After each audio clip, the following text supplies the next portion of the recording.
And today I'm honored to officially welcome another true American patriot, a 17-year veteran of the Hawaii Army National Guard, a 4-term Democrat congresswoman, very, very popular, the former vice chair of the National Democratic Party and a 2020 Democrat candidate for the United States presidency. You know, she was a very good candidate. Every time she ran, she was good. She did well. She decided to leave. She couldn't take it anymore, but she is very special. And I didn't know this, but she was a lieutenant colonel. That's not bad. Lieutenant colonel. Not bad. I didn't know that. You know, I just found out. I said, put it down. You got to put that down. That's bigger. That's better than all the other stuff I read. But no, she's a special person. She's got great common sense, great spirit. She loves our country, and she loves the people in this room. Tulsi Gabbard. Tulsi, please.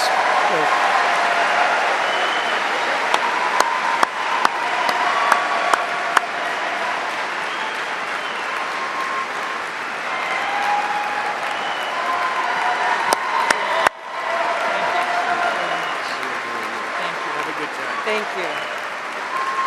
Thank you, Mr. President. Aloha. I know we got Hawaii in the house here. There we go. It is a privilege to be here with all of you, my brothers and sisters in uniform, especially on this day of all days. I had the privilege of joining President Trump this morning at Arlington Cemetery, where he joined 2 Gold Star families and loved ones of Staff Sergeant Hoover and Sergeant G, both of whom were 2 of the 13 killed in the Abbey Gate attack 3 years ago today in Kabul. And I can tell you, as we were there, as he laid a wreath at the tomb of the unknown soldier, joining these Marines' loved ones, I felt the sorrow that he shared with them in their loss. I felt and saw his sincere appreciation for these servicemen and women who paid the ultimate price and their loved ones who continue to grieve to this day. This is personal for me, as I know it is for so many of you here. This is real. It's not just words. I first deployed to Iraq in 2005 with the Hawaii Army National Guard as a member of Charlie Med.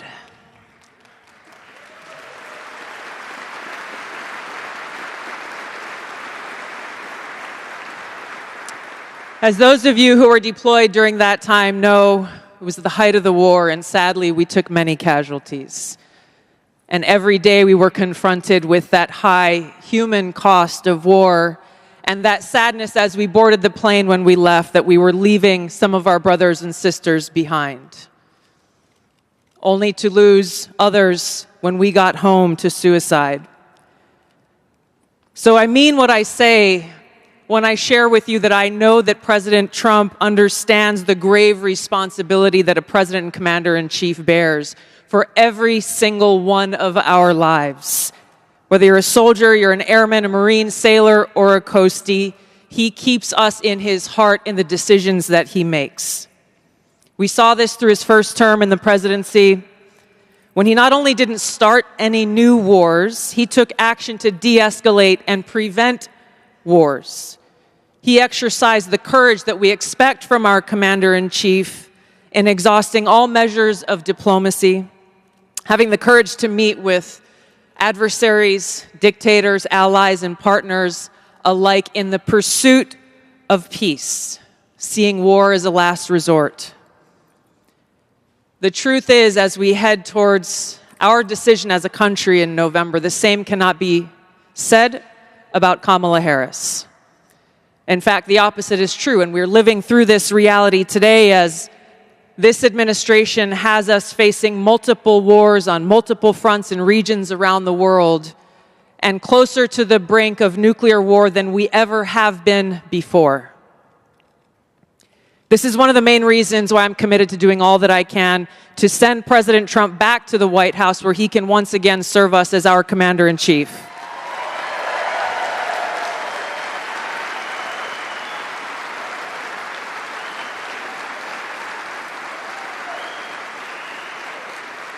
because I am confident that his first task will be to do the work to walk us back from the brink of war.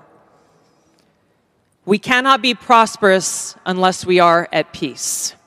And we can't live free as long as we have a government that is retaliating against its political opponents and undermining our civil liberties, weaponizing our very institutions against those they deem as a threat. Kamala Harris has done this over the last 3.5 years. She won't hesitate to continue that if she is elected as president. President Trump has been their first and foremost target in this because they don't want us as voters to even have the option to vote for him. I've been their most recent target, added to a secret domestic terror watch list after exposing the truth about what kind of dangers we would face if Kamala Harris is elected as president. We as Americans must stand together to reject this anti-freedom culture of political retaliation and abuse of power.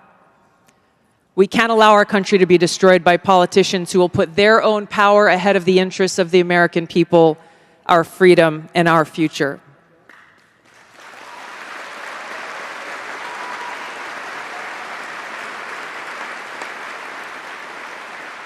I am proud to stand here before you today, whether you're a Democrat, a Republican, or an independent. If you love our country, as I do, if you cherish peace and freedom as we do, I invite you to join me in doing all that we can to save our country and elect President Donald J. Trump and send him back to the White House to do the tough work of saving our country and serving the people. Thank you very much. Thank you very much, Mr. President.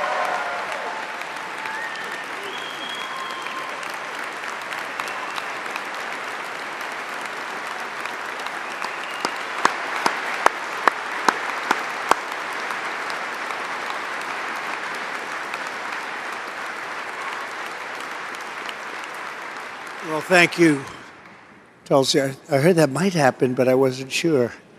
And it happened, because she's really an amazing